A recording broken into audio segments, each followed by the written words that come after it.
So I'm wondering, is one of your transition points looking at this volunteer base that you have and perhaps preparing them to be more than just a friendly visitor and more somebody who can help support some of that care in this until you can work something out and it works? I mean, that idea, I mean, I know it's asking quote unquote a lot, but it's also offering a lot because, you know, some of us got into this as a volunteer. I mean, I wasn't doing what I did initially for pay. I got into it because I cared and I'm pretty good at it. Yeah. And, you know, I got better at it. And then after I discovered, wow, I'm actually pretty good at this.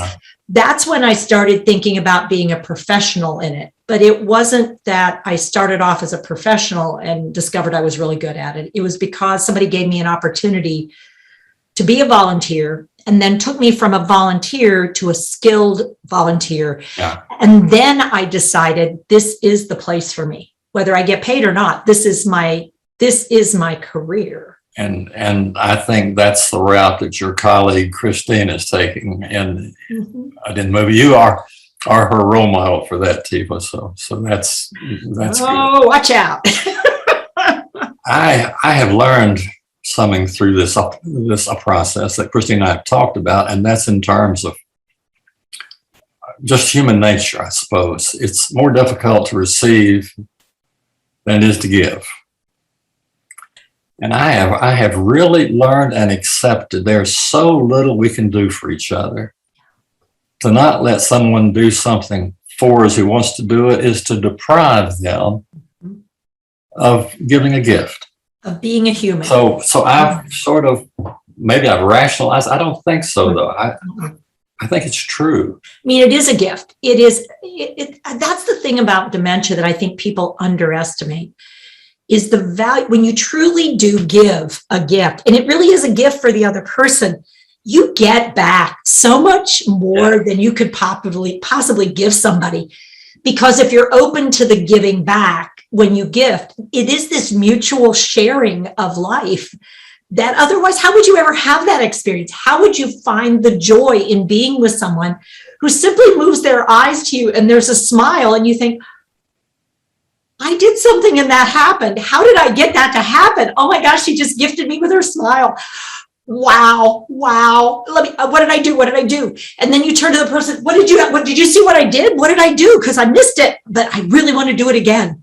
Because the power of that to change us is so strong. I have come around to the position that to deny someone the opportunity to help is selfish. Yeah, it is. You're really denying someone, and perhaps again I've rationalized, but I really don't think so. I think I've just come to understand that this process has helped me. I've learned so much.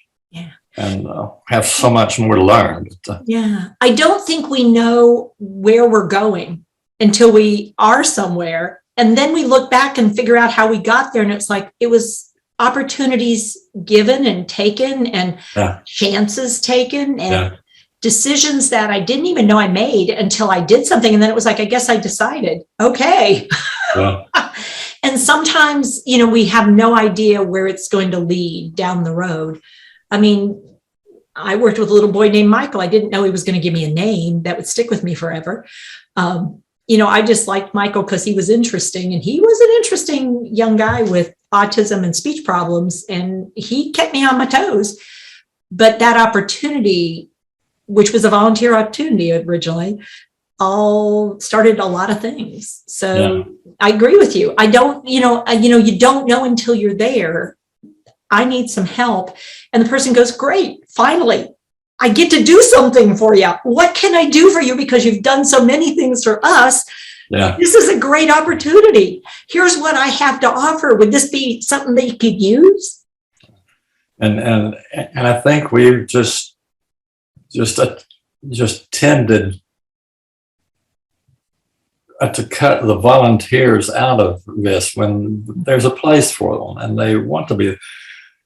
I suppose the bottom line of all of this, Atifa, is there are two new social institutions, not just in this country, but worldwide, we're behind, frankly, in this country. And those two new institutions are child care and elderly care. You got it.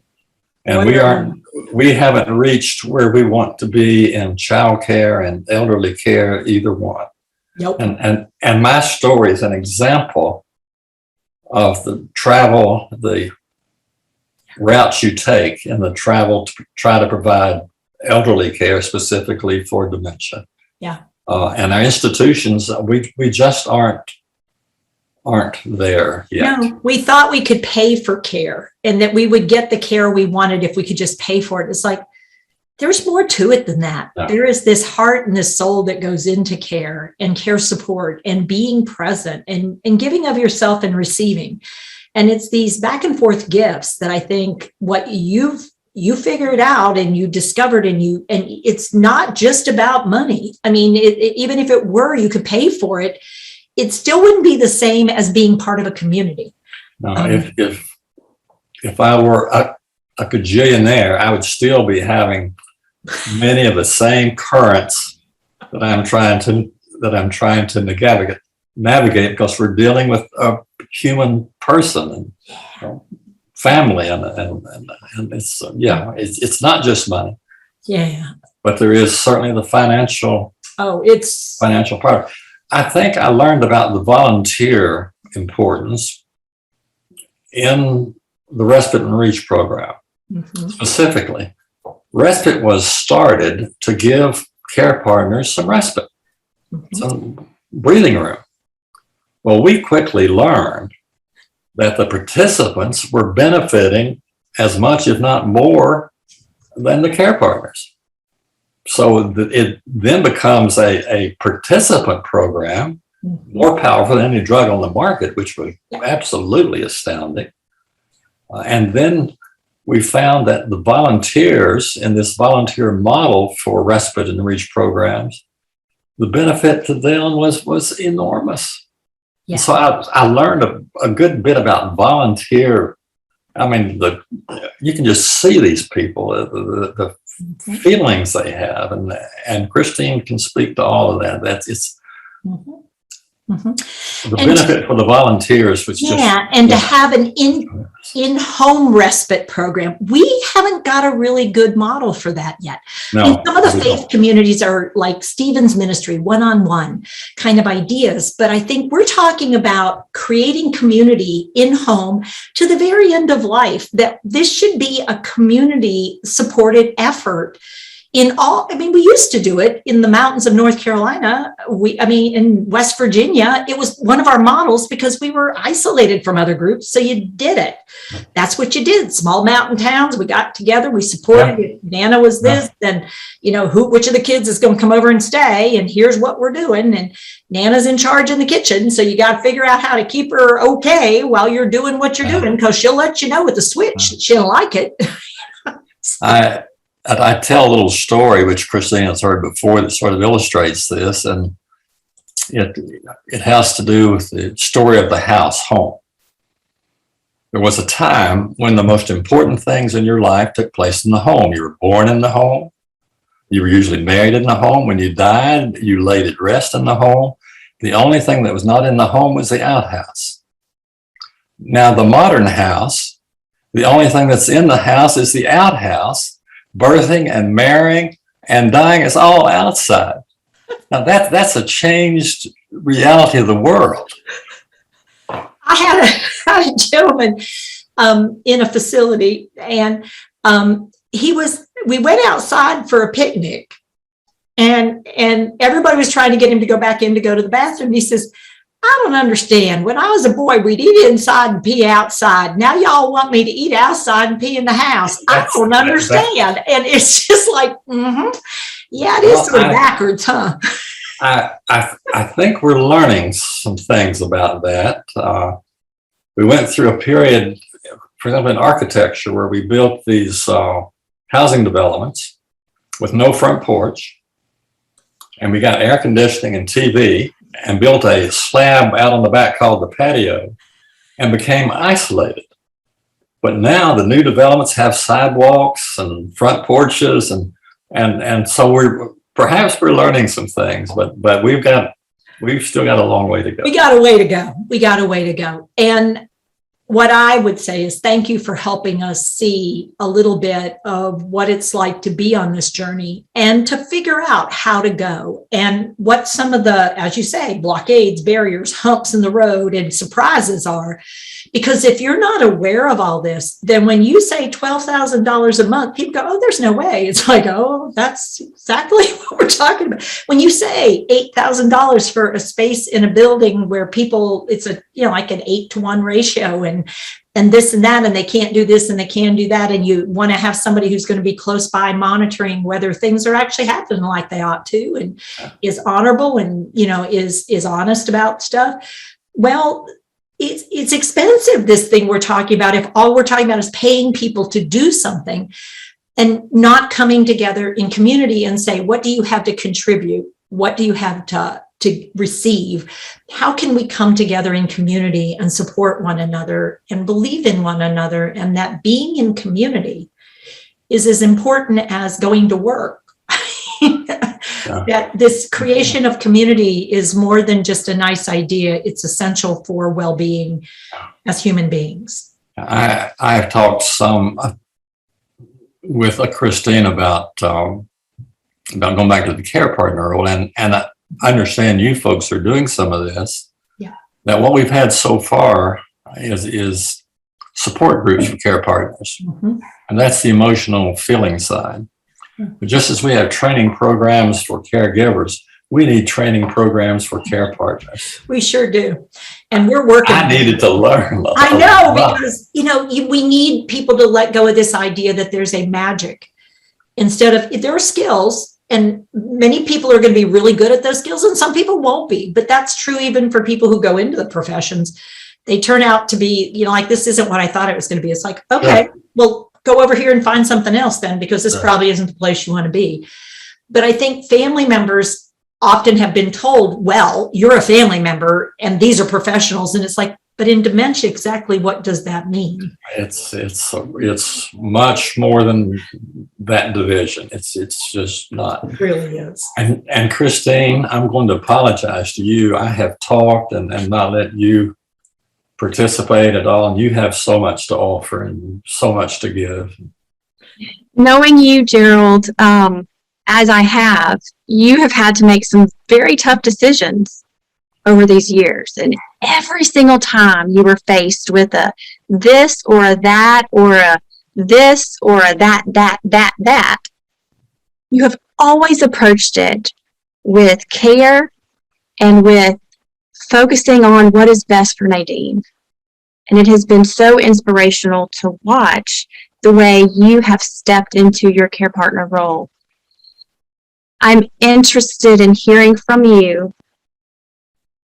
that balance and what the last few weeks have been for you, arranging all this care and support, medication, all these details for Nadine. What about you, Gerald? What about you, the care partner? Well, let me tell you one little bit of a story first, and I'll try to address that. And that's the medication part. Every piece of this turns out to be something you've got to deal with.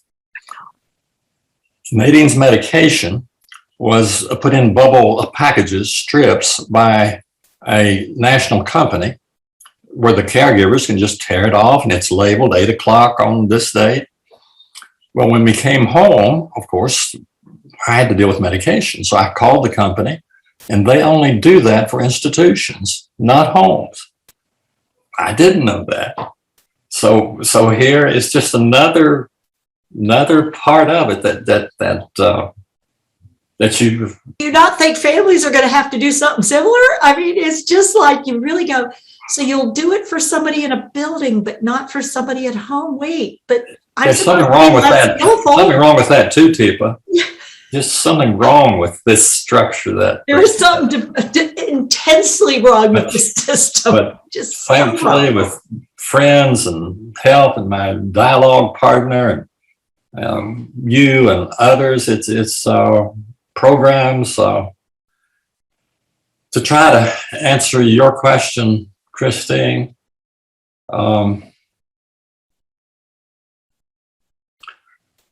I started to say I'm fine, but that's not the right word. Christine and I have an understanding, and it came from my own household. If you say something's fine, that means that's not where you want it to be. I'm doing well, and I think a part of it is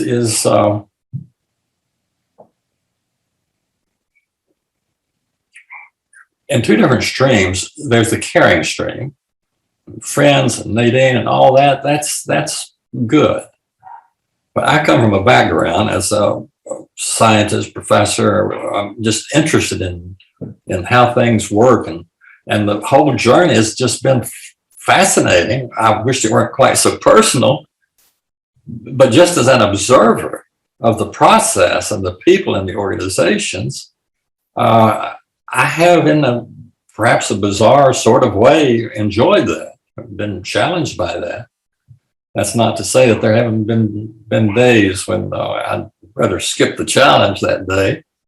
But I think for that, I think it's that combination of these strings feeding in. It has helped me, and I have made mistakes, but I feel good that best of my ability, I've gone about it to address each of these steps and hurdles as they come up, and you have to approach with an attitude that this is fixable. Make it work. Find a way to make it work, and you aren't always able to optimize.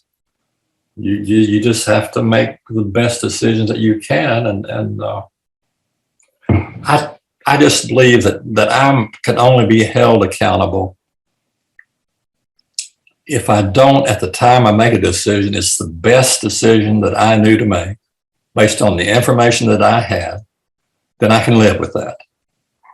Even if it turns out wrong, I can live with it, because at the time, I did my best to get what I needed to make the best decision possible. And when you figure I'm okay. Figure something out, you're willing to change. It's not like you're unwilling to change. It just depends on the opportunity, I'm a true incrementalist. There are comprehensive rational decision makers that start with their big goal and get to it. I'm an incrementalist. Day at a time, you learn something and you change course. And boy, this has been a classic example of incremental decision making. Mm-hmm. Yeah. Yeah. So I don't know if I've answered your question sufficiently, Christine, but it's the combination of that is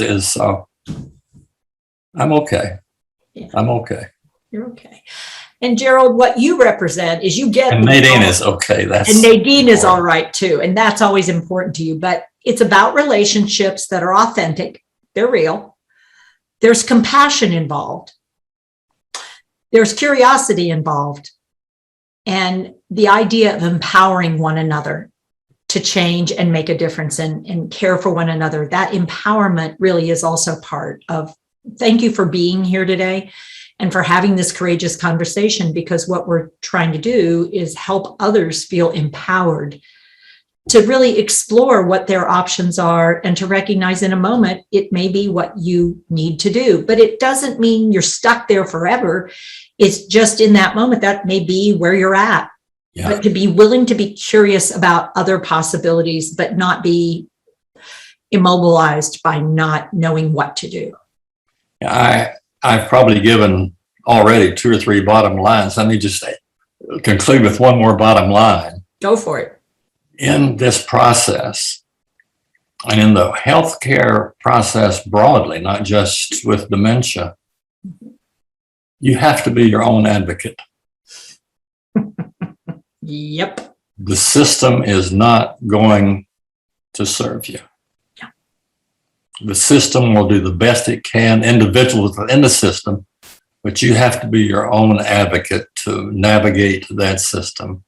And that's probably the most insightful comment I can make. Yeah. That in this process, you simply have to be your own advocate. There's ownership. You have to take ownership of this. And I agree with you. I think that's dramatically important for people to realize is if you're waiting for someone else to help you out, first you've got to own, I need help. That's number one. And then look at the people who are offering to see who's a good match for you and what they have to bring to the table that maybe you could use or need, and you're going to have to work with because you need it.